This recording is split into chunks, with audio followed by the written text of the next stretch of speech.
Welcome to the next in our series of conversations for 19A Advisory. And today we're going to talk about risk management and unexpected event planning. I'm Trent Hadfield, lead advisor. I'm joined by my colleague, Chris Mauser, senior advisor. Thanks for joining me today. Yeah, good to be here, Trent. I think risk management is one of those topics where all of us, myself included a little bit, you hear it and it's as exciting as accounting, you're just going to switch off. It's one of those things. You don't need it until you do. You don't need it until you do. Exactly. That's 100% right. It's one of those things, and that's exactly the point of our conversation today. Is that you don't need it until you do. And it's one of those things on the agenda, when we do strategic planning for businesses and stuff, there's always an element of, hey, we need to make sure your risk management's up. Yeah, so you really have to go building a framework, having those conversations. And when we run these sessions, they really are a conversation. Like a lot of our planning sessions, whether we're doing strategies or doing risk management, everything's about having a conversation that you draw out. What about this? What about that? Now, we've got our set questions we'll run through as part of those conversations. And I suppose, we'll just cover off on a few of them here. And when we look at 19A Advisory, we work top down. So from the start, we have our strategy. And I suppose risk management is part of strategy. But, we're talking about product. So we're going to be talking about, with your business, what are the potential product issues? What could be something which should pop up, and how do we deal with it? That could be fairly severe or minor, depends on what line of work you're in. How deep with the team do you go in that? Is it usually just with the principals, or how deep into the getting teams input do you go when you're looking at having these conversations? Yeah, it really is. And depending on how deep we're going, usually we do with the management team, the business owners, and maybe the core group. But then at that next stage, we would often then go, hey, what about this? What would, bring the team in? To sort of sense check it with. Sense check it. Going, and especially, once again, it depends on the size of the organisation. Yeah. A small organisation, the business owner is going to be across everything. But we may actually go through that process at a larger organisation and go, hey, we've identified there could be this supply chain issue.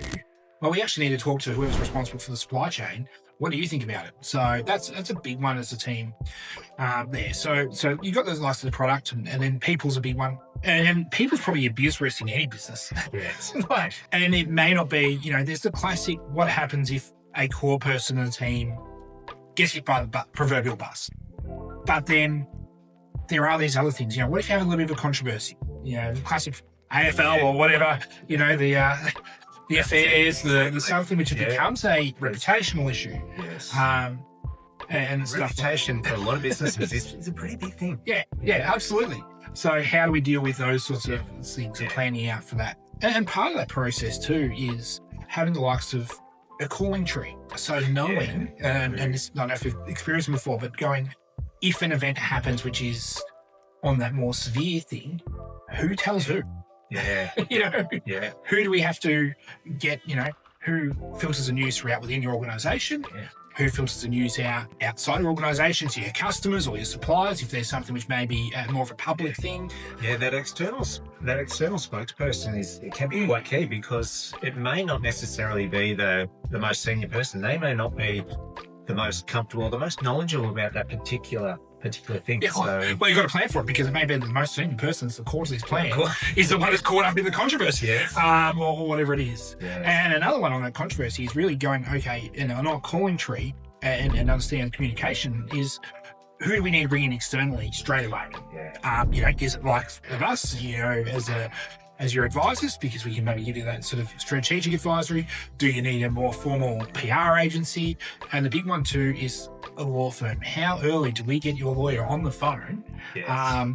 So we can maybe have some privileged conversations, because if there is more of a legal issue, we want to be able to have some privileged conversations, and believe me, if something escalates up quickly, it really is, everything will come. Hypothetically, if there was a court review, what do we do? That's it. And some instances can have significant compliance issues as well. Yeah. So cybersecurity, if you're a victim of a cyber attack, is it a reportable incident? So what are the privacy issues? What and who do you actually need to report to? And I was at a seminar recently, and a survey sort of said that around about 30% of businesses felt that they'd actually been victim of a cyber attack. And someone actually said, well, you're all liars. It's 100%. You just may not be aware of it. there's so much out there. It might be getting caught by your filters, and you're being protected from it. But there is certainly that risk that at some point something will get through, and it may be a reportable privacy issue. And do you have the systems and structures in place to know what you need to report and who you need to report those to? And it's important. Obviously, there's, particularly when talking privacy and cyber, there's the government guidelines, which are pretty strict, and sometimes not always practical. There's going to be balancing in these situations too. Like you go, if you have some sort of call it a hack or a phishing attack or whatever it is, actually having that cool head, and that's where sometimes having somebody like ourselves come in from outside to be there to hold your head and go, let's look at, before we go send out the notification to every single person in our address book that we've had some sort of, compromise to our data set or whatever. Yeah. Let's look, what was the extent? What was actually ours? Is it, and talking about cyber and that often the way these attacks work is it looks like it's you that's been hacked because somebody got a bank update email from you. Yeah. And I certainly, have seen that happen with clients before where, we've changed our bank details email and they think it's you that was hacked, but it was actually them on their incoming. So understanding, really having that cooler head prevail and go, let's understand the situation before we blow everything out of proportion too. And that's part of that unexpected event planning, going, how do we actually, what's our process? Where do we step back, assess, plan of action, who's involved? Yeah. And I had one recently, and it was not a cyber one, but another compliance one with a client. It was funny because we've just been doing a lot of this planning recently, and can't really divulge too much information, but it was a reportable where an employee had done a breach which warranted reporting them to regulatory bodies and the police. We'll go that far. But because we'd been doing this planning, we dealt with that within half hour of finding out of, hey, we've found out this is happening. We had police were reported, the preparations were going into the regulatory body reporting, and we were then going through the process of, one, standing down that employee, but then also looking at, okay, so if all our other employees involved and all these sorts of things. So because we'd actually been having these discussions about what's required in these situations, and then it popped up, and I was really just showing the planning works. Exactly. A great practical example of showing, you do the planning hoping you don't need it, but it popped up so soon after doing it. It really is a great practical example that shows the benefits of doing it. And part of the risk management too, so we talk about all these dramatic things of, cybersecurity and, other, legal issues and compliance issues. But some of it can be just practical, lower level stuff. What we also look at stuff is like going, where is there, say, one person in a business that's the only person that knows how to do that role? Because that could be a dramatic event for your business. So there are these grand things when we think about those, but you may have it that there is the one person that can do accounts in your business, hypothetically, and nobody else can do it. And they step out, they resign. Doesn't even have to be an unexpected event. Where are we? Where are our exposures? So this is where it can really make your business stronger by going, where do we have exposures in our business?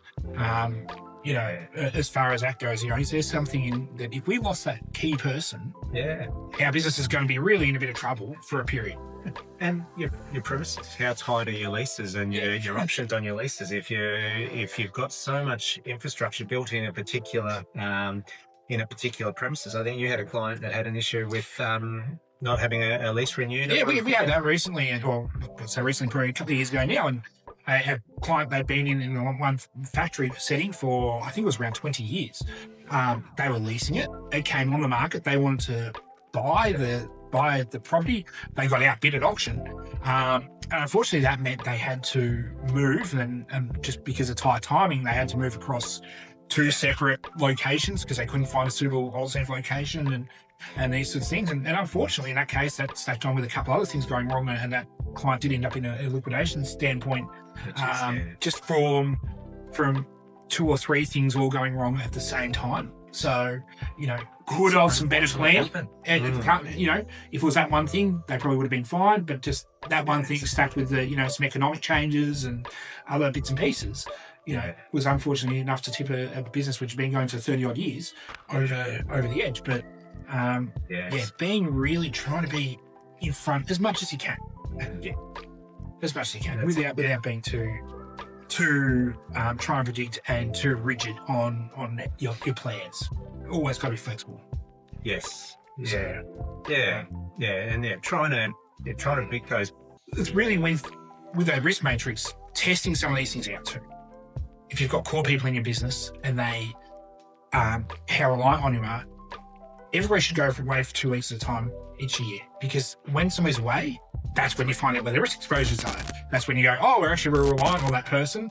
Or if they are committing fraud, it's a good time to pick it up because they can't be there and covering it. Yes. I worked for, early in my career, I worked for Perpetual, the big fund manager, one of Australia's oldest companies. And they actually planned for, they're a CBD Sydney, is where the head office is. They would plan for a hypothetical terrorist attack in the center of Sydney. And this is, we're talking the emergence of cloud, so, not where we are, we're all mobile now, but they would have the drill once a year going, if there was an attack on Sydney, and obviously their exposures to financial markets and stuff, how quickly could they have the whole business up and running? And they basically have the whole business up and running within 2 hours remotely. And they would actually test it once a year. They would actually go and core test it. Okay, there's been a terrorist attack in the centre of Sydney. Let's put this into action, into a plan and play it out and see what would happen. Yeah, and that just shows the scale of some businesses, the level of risk planning that they will go to. And obviously that's not something that a lot of businesses are not going to have the resources to do that. But you can still take some of those learnings from it, and you can still stress test things. And as you said, some of those top things, you can really do some scenario planning around it. Yeah. And as I say, it's actually, it becomes enjoyable. When you do it in the right front, it becomes enjoyable because you learn a lot, you improve your business a lot. Yeah. And like everything we work on, there might be the core thing, risk management, strategic planning, succession planning. A business set for succession is going to be a strong business. Yes. A business with good risk management, practical risk management, is going to be a strong business. And I think that's the key message there of having done the process. Don't look like it as an expense, because it is that time expense, financial expense, but go, this is an investment. This is an underlying investment. And as a professional business valuer as well, I know that when you have these boxes ticked, we're going to be able to grow your business valuation because you've got these things covered off on. Yeah, correct. Because it's a more resilient business. I think that's gone into quite a few different directions than where I thought it was going to go. Actually, it was a really insightful conversation. Always great hearing your thoughts on these things, Trent. That's Chris. Looking forward to the next one. Yeah.